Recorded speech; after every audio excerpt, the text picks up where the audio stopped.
Capítulo 8. Treva e sofrimento. 8.1. Completa a comissão de serviço de que Zenóbia se fazia acompanhar, pusemo-nos em marcha, abeirando-nos do vale de treva e sofrimento. A sombra tornava-se de novo muito densa e não se conseguia divisar o recôncavo.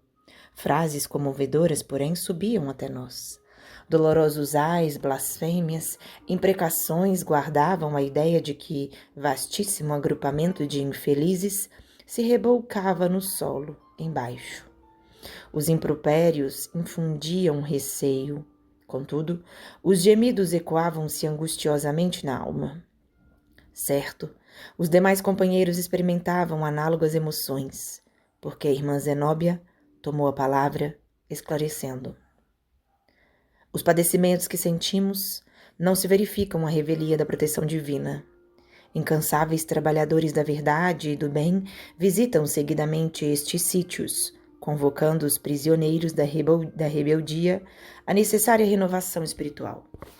No entanto, retraem-se eles, revoltados e endurecidos no mal, lamentam-se, suplicam e provocam compaixão. Raramente alguns deles nos ouvem o apelo.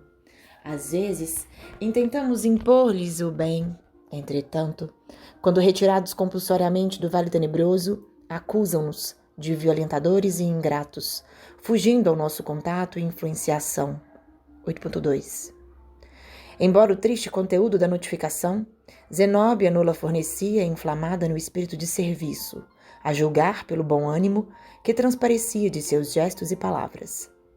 A negação deles, continuou a orientadora, não é motivo para qualquer negação de nossa parte. Lembremo-nos de que o esforço da natureza converte o carvão em diamante. Trabalhemos em benefício de todos os necessitados, procurando, para o nosso espírito, o divino dom de refletir os supremos desígnios. Façam-se as obras da vida não como queremos, mas como o Senhor determine. Grande é a beneficência do Pai para conosco.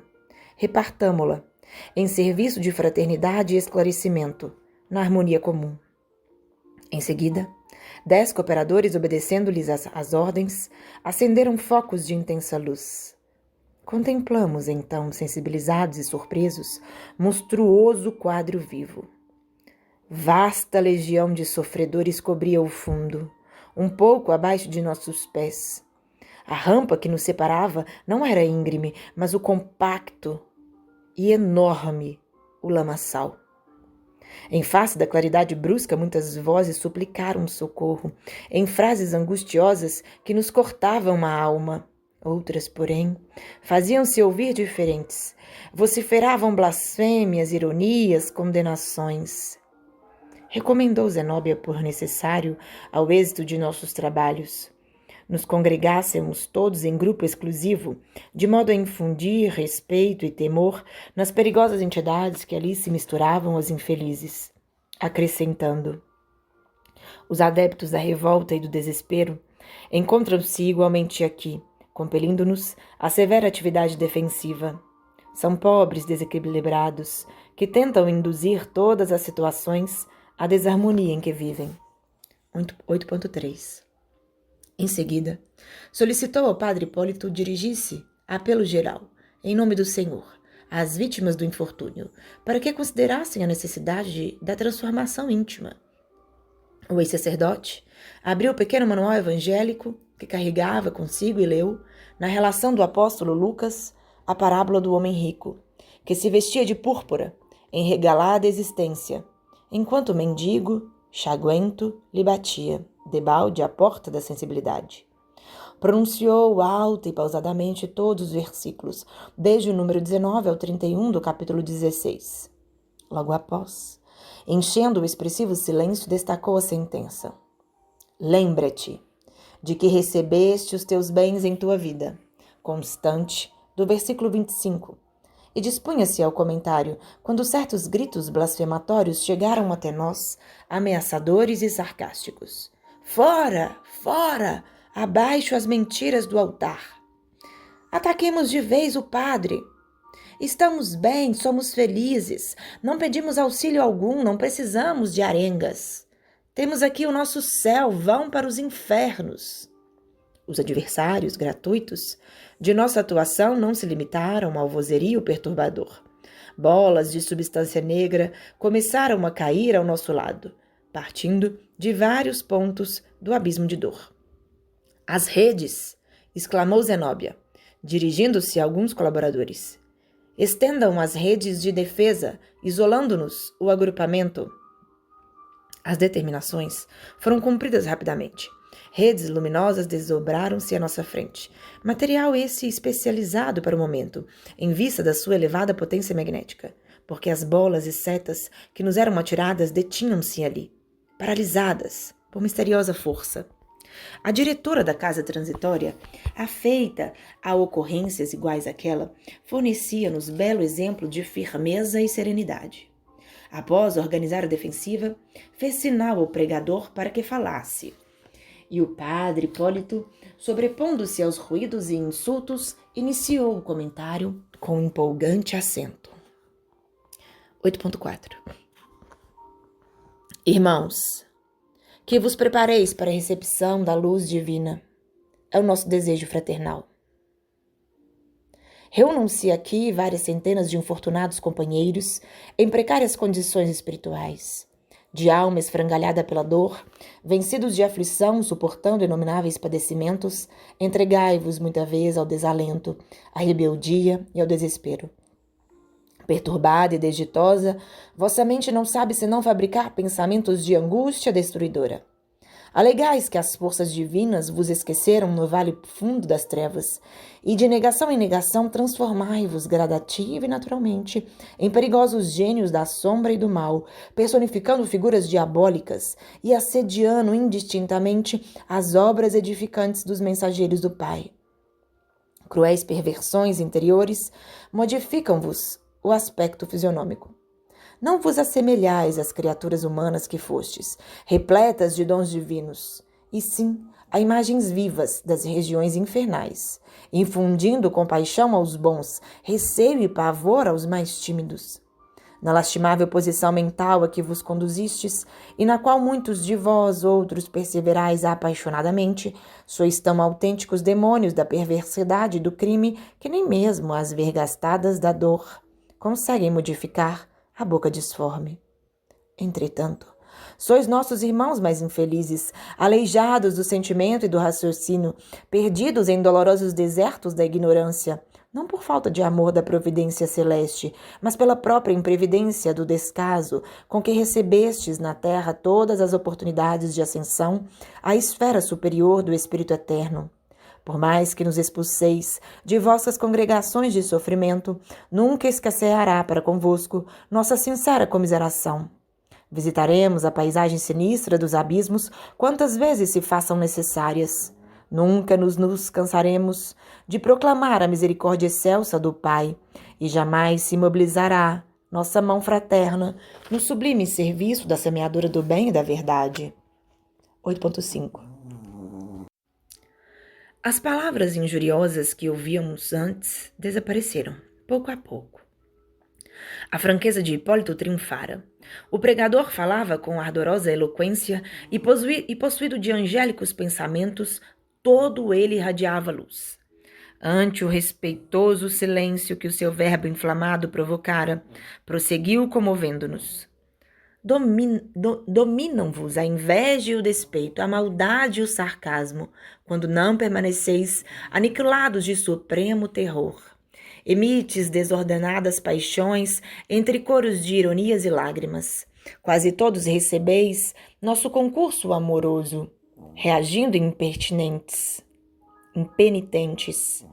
Acreditais que somos agraciados por favores indébitos, que somos prediletos nos céus, e afirmais levianamente que privilégios gratuitos nos felicitam a vida.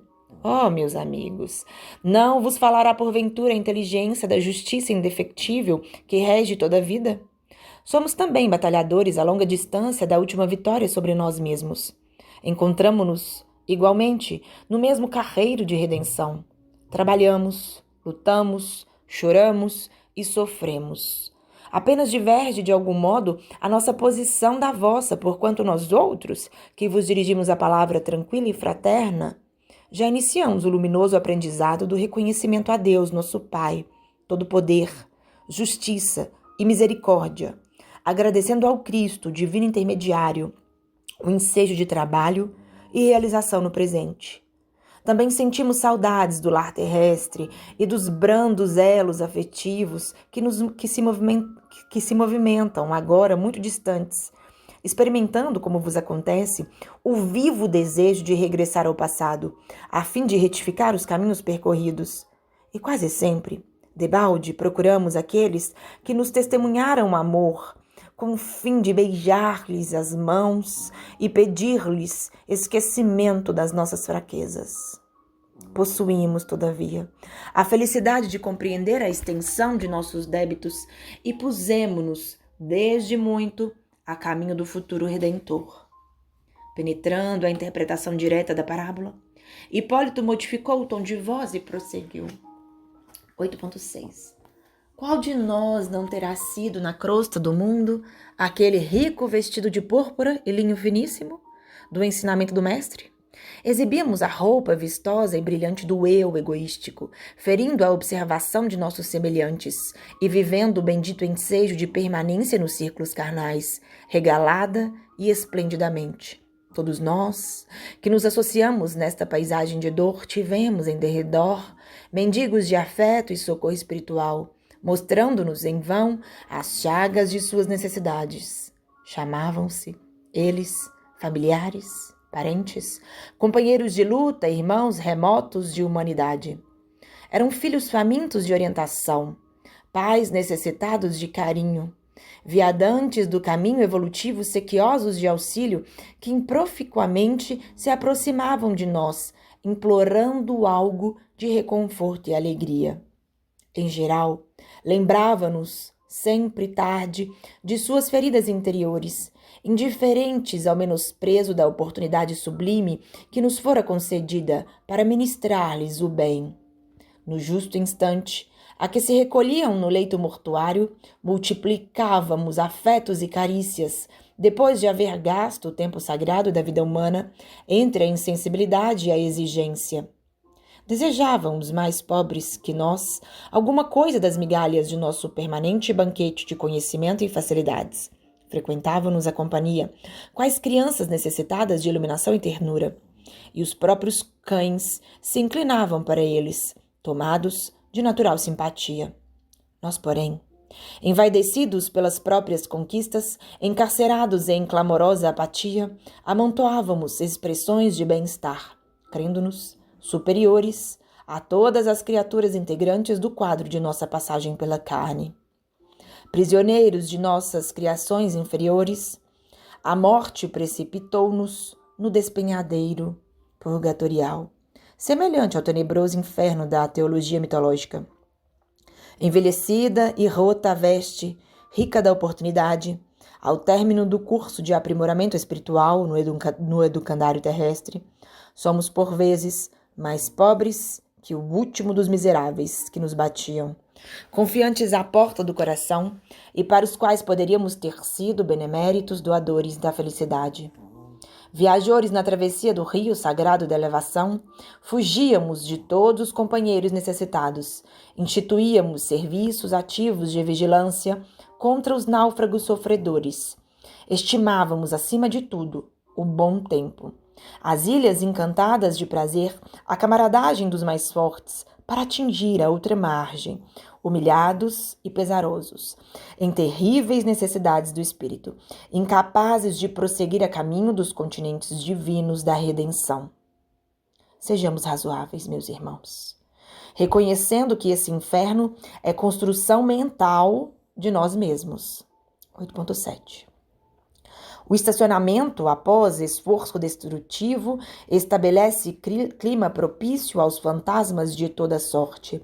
Fantasmas que torturam a mente que os gerou, induzindo-a a pesadelos cruéis. Cavamos poços abismais de padecimentos torturantes pela intensidade do remorso de nossas misérias íntimas. Arquitetamos penitenciárias sombrias com a negação voluntária ante os benefícios da providência. Desertos calcinantes de ódio e malquerança estendem-se aos nossos pés, seguindo-se as jornadas vazias de tristeza e desconsolo supremo. Semelhamo-nos a duendes vagabundos da inquietação e do desalento, pela amargura do que fomos e pela dificuldade quase invencível na aquisição dos recursos para o que devemos vir a ser. De um lado, a falência gritante, do outro, o desafio da vida eterna. Como o rico infeliz da parábola, todavia, sabemos que muitas de nossas vítimas de outro tempo escalaram altas posições no campo hierárquico da eternidade, que muitos daqueles mendigos de carinho da estrada humana foram conduzidos a fontes da maravilhosa sabedoria e do inesgotável amor. E assim, por que não impetrarmos o concurso de suas bênçãos intercessoras? Por que não dobrarmos humildemente a cerviz, considerando os desvios do passado, a fim de recebermos a sublime e indispensável cooperação no presente?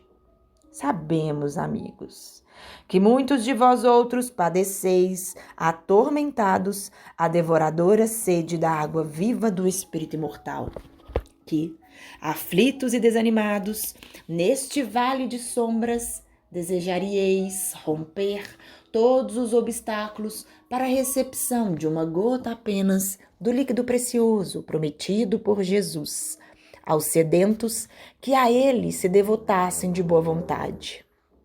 Ah, não basta, porém, a desordenada rogativa de dor para que o orvalho divino refresque o coração dorido e dilacerado.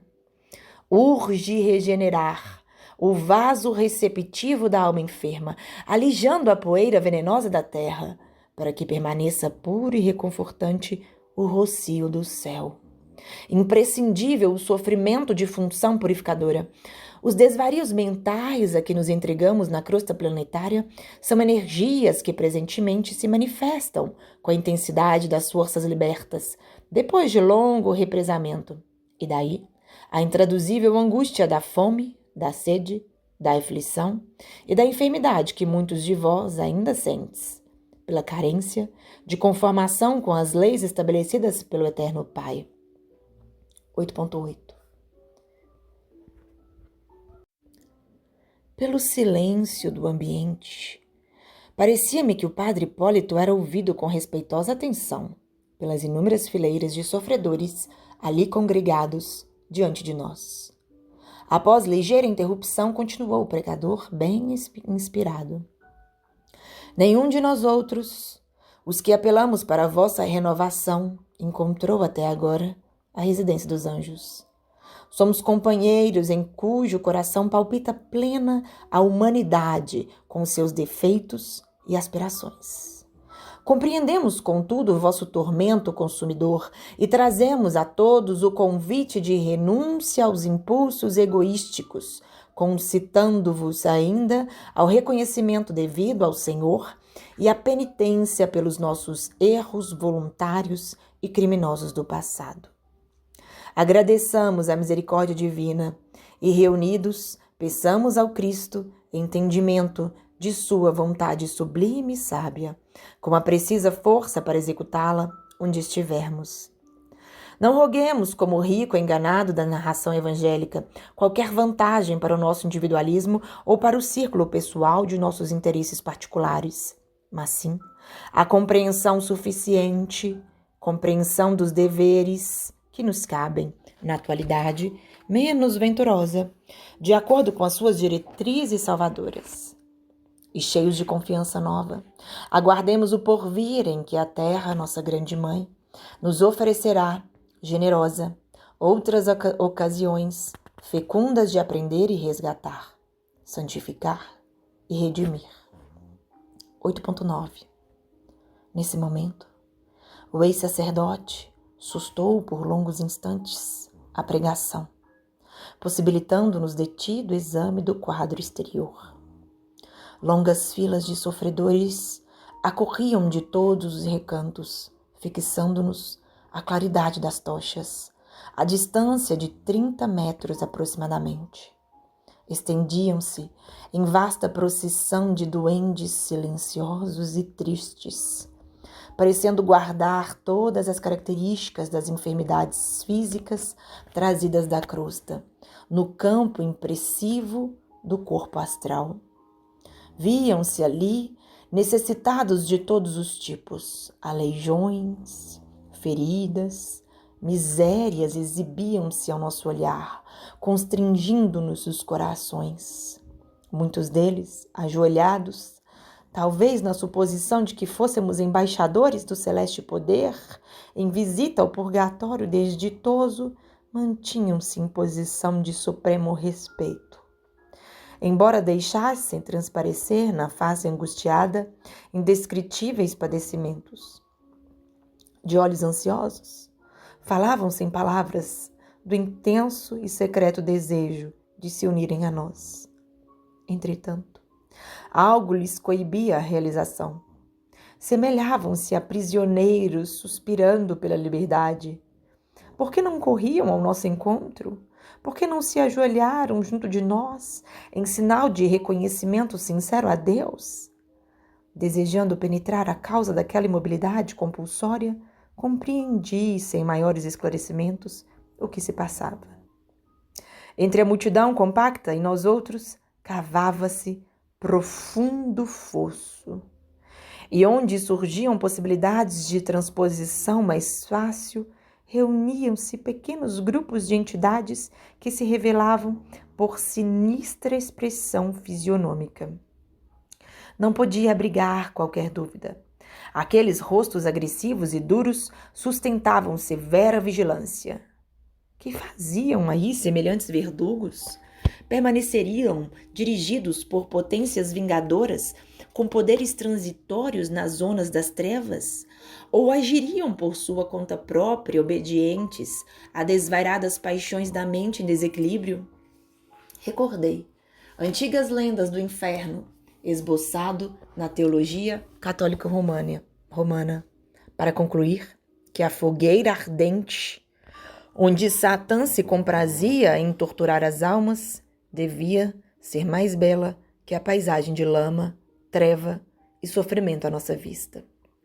Recolhi, porém, o fio das considerações desnecessárias ao momento, compreendendo que o minuto não comportava divagações por exigir contribuição ativa.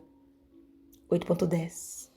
Prolongando-se a pausa do pregador, uma criatura de rosto patibular gritou em meio a gestos odiosos: não pedimos exércitos de além-túmulo.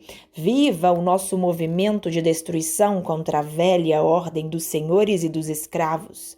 Depois das ruínas, edificaremos o mundo novo.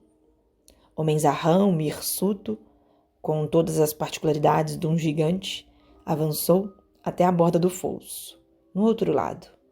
Fez significativo gesto de provocação e perguntou, bradando: calou-se o realejo do padre? Riu-se diabolicamente e continuou: perdem tempo e estão redondamente enganados. Também temos programa e também sabemos querer. Onde está o Deus que nos prometeram? Tem porventura um mapa do céu? Nossos ídolos agora estão quebrados. Somos filhos do desespero, tentando reorganizar a vida no deserto que nos defronta. Voltaremos acaso à ingenuidade primitiva, a ponto de acreditar novamente em mentiras religiosas? Em que remota região se compraz a beneficência divina que não se condói de nossas necessidades?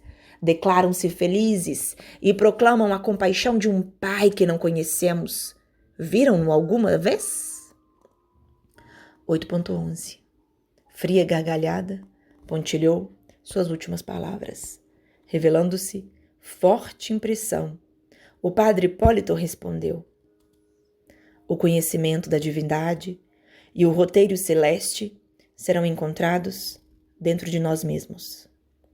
Porque audácia inominável cometeríamos o absurdo de aguardar plena e pronta identificação da nossa natureza egressa e da irracionalidade em dias tão curtos, com a sublime plenitude de Deus?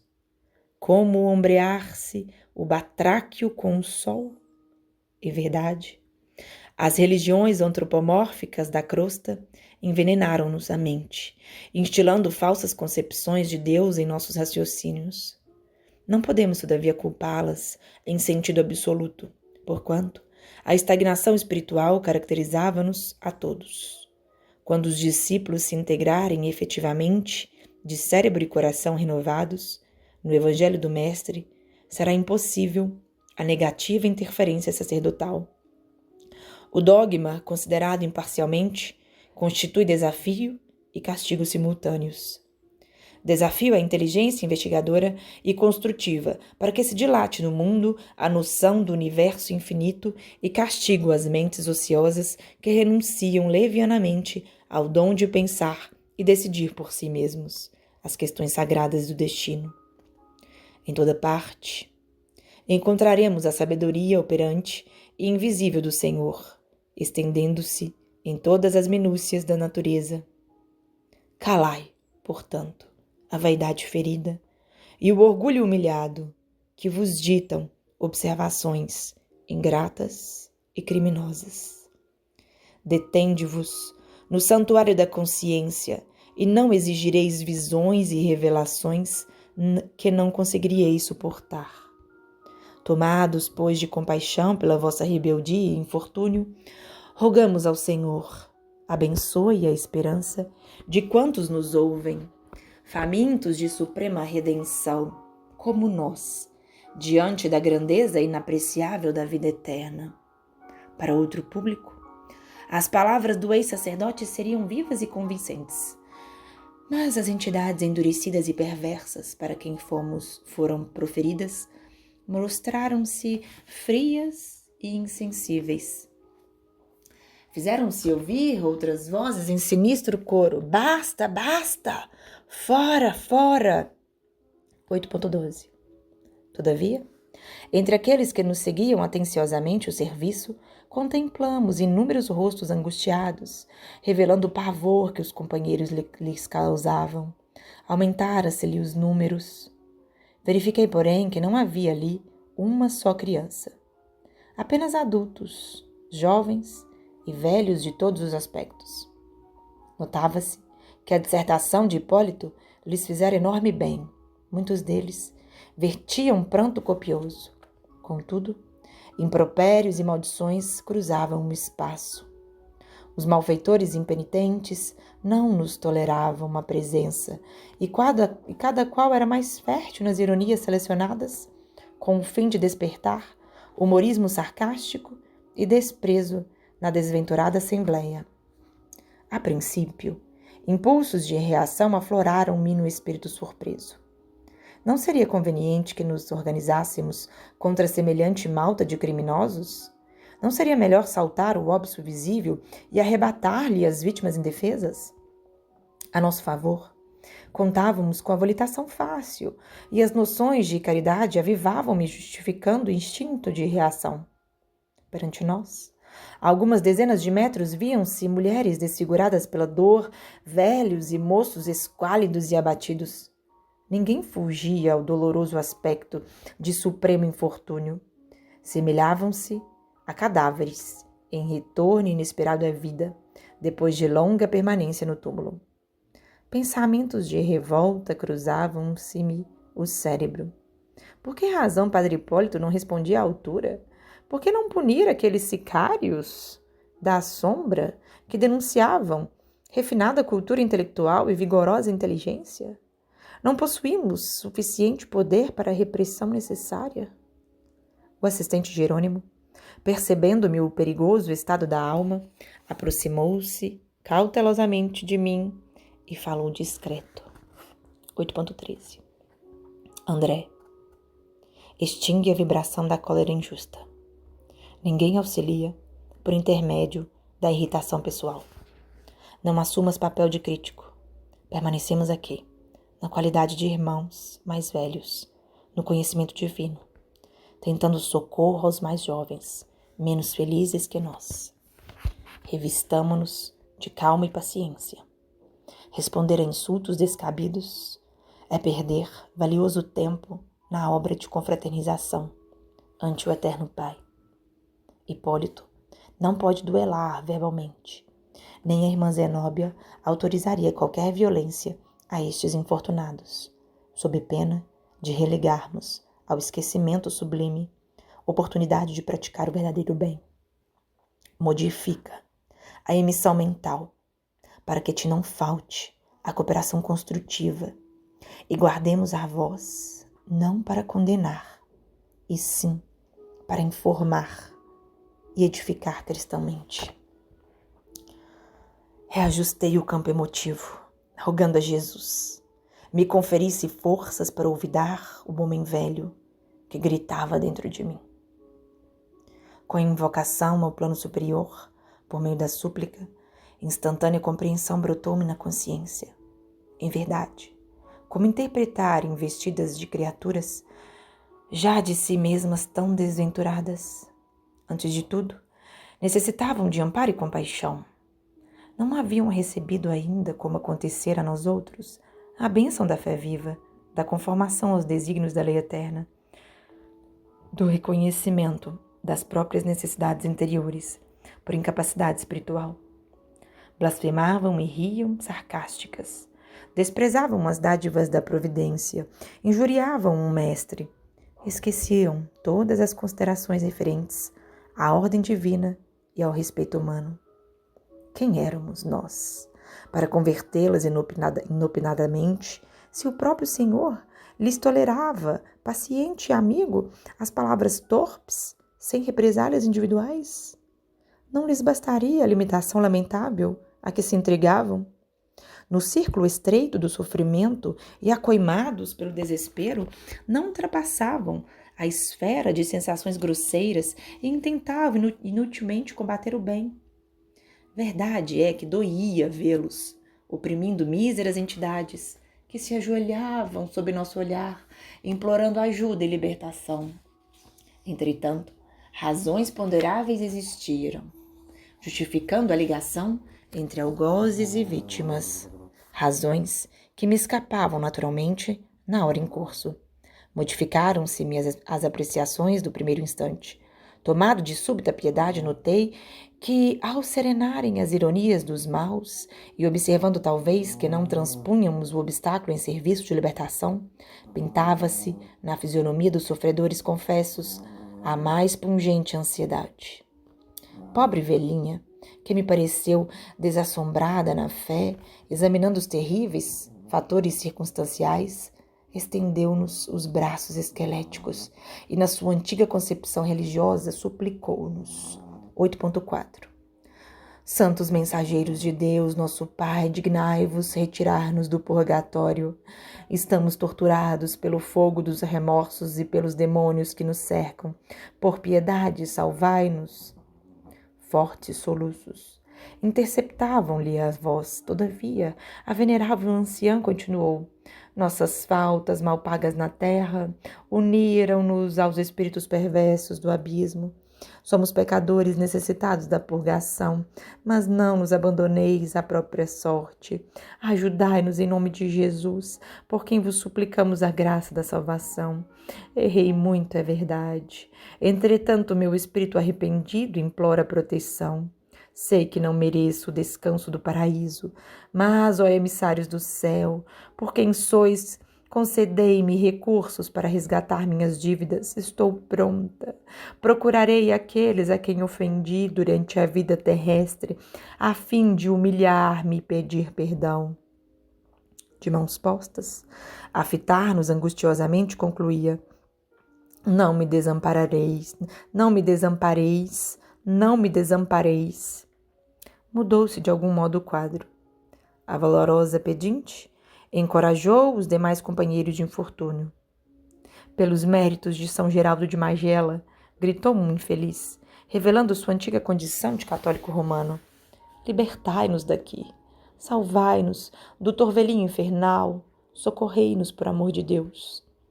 8.15 Destacando-se uma das outras, As súplicas proferidas evidenciavam a presença de adeptos de variados credos religiosos conhecidos na crosta. E os espiritistas não faltavam no triste concerto. Determinada senhora, de porte respeitável, cabelos revoltos e fundas chagas no rosto, deprecou chorosa. Espíritos do bem, auxiliai-me.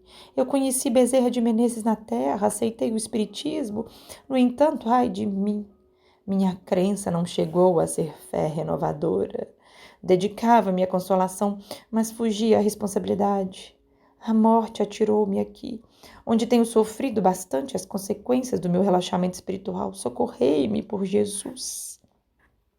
De todos os recantos, soavam apelos comovedores. Jamais esquecerei a inflexão das palavras ouvidas. Jovens e velhos, homens e mulheres em deploráveis condições, prostrados, a reduzida distância, respeitosos e confiantes, em virtude das luzes que acendêramos dentro da noite triste, imploravam o socorro divino, tratando-nos com extrema veneração, como se fôramos legítimos expoentes de santidade. Quando os rogos cresceram, partindo de tantas bocas, os verdugos empunharam látegos sinistros, espalhando vergastadas quase que indiscriminadamente. A maioria dos pobres que se mantinham genuflexos debandou, em passos tão apressados quanto lhes era possível, regressando aos ângulos sombrios do Vale Fundo. Alguns, porém, suportavam os golpes heroicamente, prosseguindo de joelhos e contemplando-nos ansiosos. Indicando-nos sarcástico, certo perseguidor vociferou estentoricamente: estão vendo? São benfeitores de gravata. Não se atiram à luta em favor de ninguém. Ensinam com lábios, mas no fundo são mensageiros do inferno, insensíveis e duros como estátuas de pedra. Nenhum deles ousa atravessar a barreira para prestar-vos assistência e socorro. 8.16. Seguiram-se gargalhadas tão escarnecedoras que todo o meu sentimento de repulsa humana aflorou de súbito. Onde estava que não reprimiu o provocador? Por que não puni-lo devidamente? Abeirava-me de pleno desequilíbrio mental quando a irmã Zenóbia, temendo talvez pela nossa reação, se voltou tranquila e recomendou: amigos, conservemo-nos em calma para o trabalho eficiente. Ninguém se conserva neste abismo de dor sem razão de ser. E possivelmente, convicta da necessidade de argumentação mais firme para demover-nos, acrescentou: que seria do cristianismo se Jesus abandonasse o madeiro do testemunho a meio caminho, a fim de entrar em pungilato com a multidão? Permanecemos aqui em tarefa consoladora e educativa. Não o esqueçamos. O serviço de punição dos culpados virá de mais alto. A referência despertou-nos de pronto para o caráter elevado da investidura. As almas efetivamente superiores possuem o dom de projetar-nos o espírito em zonas sagradas da vida, reintegrando-nos na corrente inspiracional das forças divinas que sustentam o universo. A hora não comportava qualquer dissertação mais longa a respeito das obrigações que deveríamos desempenhar.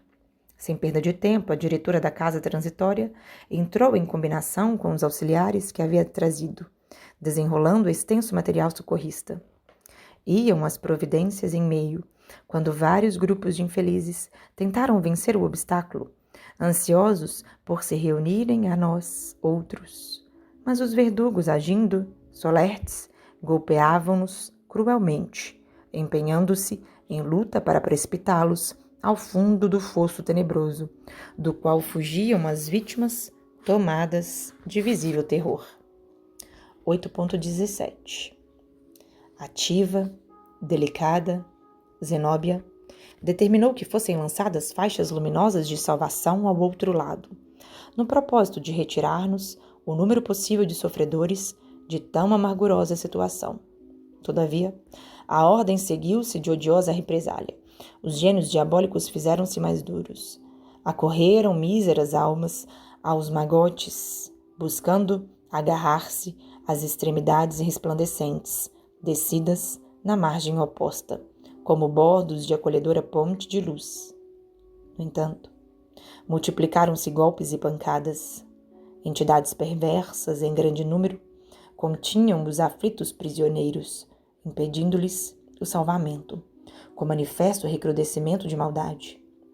Nosso esforço persistiu por longos minutos, ao fim dos quais, observando que redundavam inúteis, apenas favorecendo a dilatação da agressividade dos algozes, a irmã Zenóbia, mantendo-se em grande serenidade, determinou fosse recolhido o material utilizado para os trabalhos de salvação.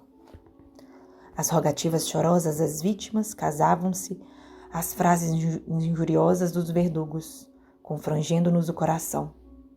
Após a recomposição do material, improficuamente utilizado, a devotada orientadora acenou para um servidor que lhe trouxe pequenino aparelho, destinado à ampliação da voz, e falou pausadamente na direção do abismo.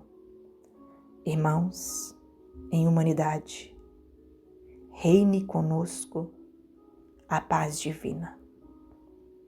Sua palavra adquirira impressionante poder de repercussão. Ecoava longe, como se fosse endereçada às almas que, porventura, se mantivessem dormindo a consideráveis distâncias. Sem qualquer demonstração de impaciência ou desagrado, continuou: regozijai-vos, ó corações de boa vontade, e confiai, sobretudo, na proteção de nosso Senhor Jesus.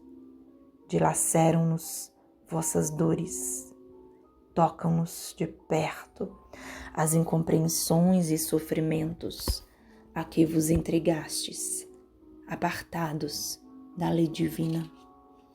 E se não atravessamos o fosso negro, na tentativa suprema de salvar-vos temporariamente do mal, é que somos igualmente companheiros de luta, sem imunidades angélicas, detentores de possibilidades limitadas no amparo aos semelhantes. Alegrai-vos, porém, e aguardai confiantes, porque se manifestará em vosso benefício o fogo consumidor, nesta região menos feliz, onde tantas inteligências perversas tripudiam sobre os mandamentos do Pai e menosprezam-lhe as bênçãos de luz. Amanhã mesmo demonstrar-se-á o supremo poder. 8.18. Fez pequena pausa e prosseguiu. Faz mais de um lustro que a casa transitória de Fabiano persevera nestas zonas de treva e sofrimento, convocando almas perdidas ao aproveitamento da bendita oportunidade do recomeço, por meio do trabalho dignificador, em cujas bênçãos há sempre recursos de apagar as manchas do pretérito, regenerando-se os caminhos à frente do porvir. Há cerca de 2000 anos, ensinamos o bem e a verdade, preparando corações para o futuro redentor. Se é inegável que muitos irmãos se valeram de nosso concurso humilde, aceitando o remédio para a restauração, a maioria de vós outros sempre nos fugiu a influência, desdenhando-nos o socorro, abjurando-nos a colaboração, desestimando-nos os serviços, favorecendo a discórdia e a perseguição e oferecendo-nos obstáculos de toda sorte.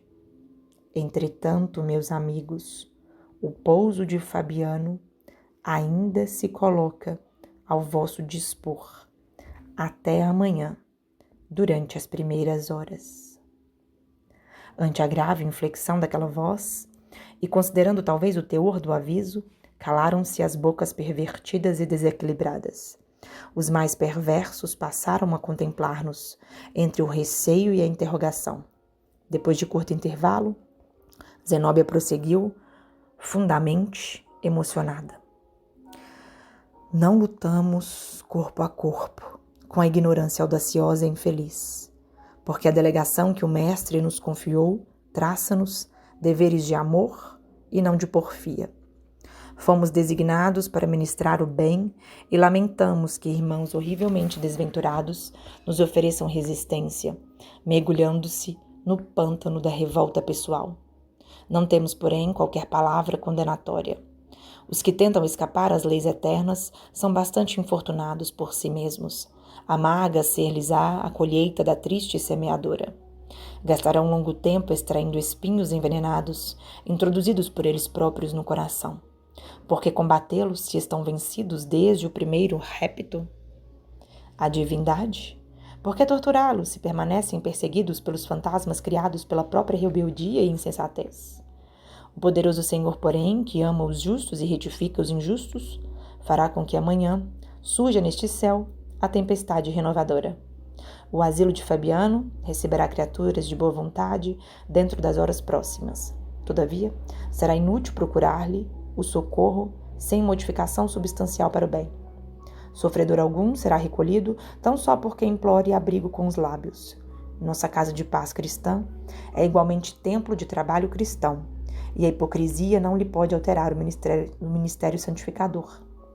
Nossas tarefas magnéticas funcionarão rigorosas e apenas os corações sinceramente interessados na renovação própria em Cristo Jesus serão portadores de senha indispensável ao ingresso. Debalde, rogarão socorro às entidades endurecidas, no crime e na indiferença. 8.19. Os algozes fixavam as vítimas com expressão odiosa. A irmã Zenóbia, contudo, prosseguiu intrépida, dirigindo-se especialmente aos infortunados. Suportai os verdugos cruéis, por mais algumas horas, e valei-vos da oração, para que não vos faltem energias interiores. Não temos necessidade de luta corporal, nem da defensiva destruidora, e sim da resistência que o Divino Mestre exemplificou. Tolerai os inimigos gratuitos do bem, desesperados e infelizes, que nos perseguem e maltratam, orando por eles, porque o poder renovador se manifestará, convidando por intermédio do sofrimento a que se arrependam e convertam. 8.20. Em seguida, expressando otimismo e felicidade nos olhos lúcidos, a orientadora ergueu comovente súplica pelos habitantes do abismo, a qual acompanhávamos com lágrimas de emoção. Semblantes angustiados seguiam-nos atentos na outra margem, enquanto os impenitentes adversários da luz guardavam silêncio. Entre mentes, os encarcerados na dor continuaram implorando auxílio, mas atendendo às determinações da irmã Zenóbia, apagamos as luzes, pondo-nos de volta. De outras vezes, ao término dos incidentes que me surpreendiam, eu conservava uma imensidade de indagações no cérebro ágil e curioso. Agora, todavia, regressava tristemente. A extensão da luta compungia-me o ser. Os padecimentos da ignorância, de fato, não tinham limites, e todo o abuso do livre-arbítrio individual encontrava punição espontânea nas leis universais. Certo, em diferentes lugares, outros abismos como aquele estariam repletos de vítimas e verdugos. Também eu guardava no vaso do coração todos os ressaibos das vicissitudes humanas. Também eu sofrera muito e havia feito sofrer. Reminiscências vigorosas da existência carnal jaziam vivas em mim. De alma voltada em silêncio para o Cristo de Deus, meditei sobre a grandeza do seu sublime sacrifício. E pensando nos cruéis perseguidores e nos pobres perseguidos do Vale Escuro, perguntava ao Senhor, na intimidade do coração frágil e oprimido, por quem deveria eu chorar mais intensamente?